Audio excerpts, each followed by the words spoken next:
This video will discuss an important use case, how to use dynamic list by connecting Dataverse table.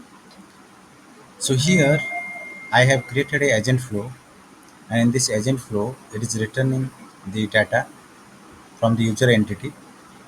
The data that is returning is full name and system user ID.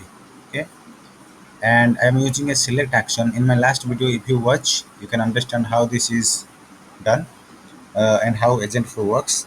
So first you have to get the data from the Dataverse, then take a select action to create an array by taking full name and ID or system user ID from the list and responding to the agent using that output parameter of the select action, and the name I have given is list return. Now this agent flow will be called from the Copilot Studio, and I want to bind this output, which is nothing but a JSON format containing full name and body, full name and system user ID inside a list. So what I have done here, I am calling the the Power Automate or the agent flow. Then the output variable I am holding here in the list return. Then I have created a variable list variable.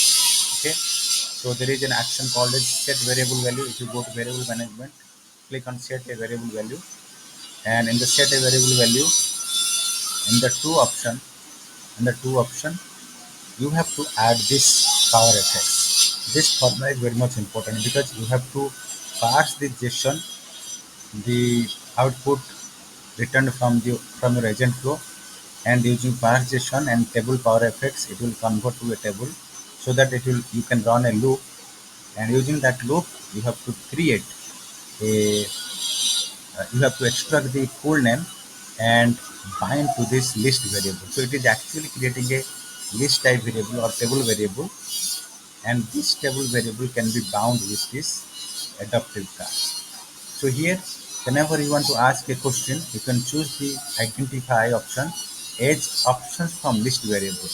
This options from list variable will help you to bind a dynamic table to your list. And here I am using that list I have created, list user new, and I am binding here.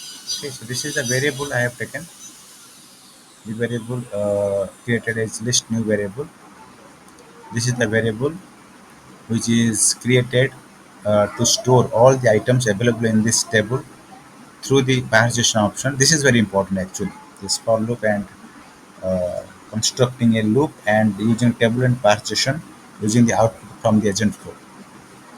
Then if you bind this select a user action or question and choose identify as options from a list variable and bind that list you have created list variable, then it will display all the records or all users in list. So let us test this. I'll go here and try to give hi and see what happens, how the agent flow calls and it display the users in a list so that you can select one. Now you see the prompt has been given. Now it is processing and calling the agent flow, and you see all the users full name is now displaying here, and users can choose one option to proceed further. And here you can see this is the option that is selected, right? So this is how in my last video I have displayed, I have showcased how dynamic or how adaptive card can be leveraged using a drop down using this dynamic records from Dataverse using agent flow. And in this example I have displayed how to display the records in a list, so that in a selectable list, so that user can select one and take that selected value and do the rest logic. I hope you understand how it works. Thank you everyone watching this video. See you next time.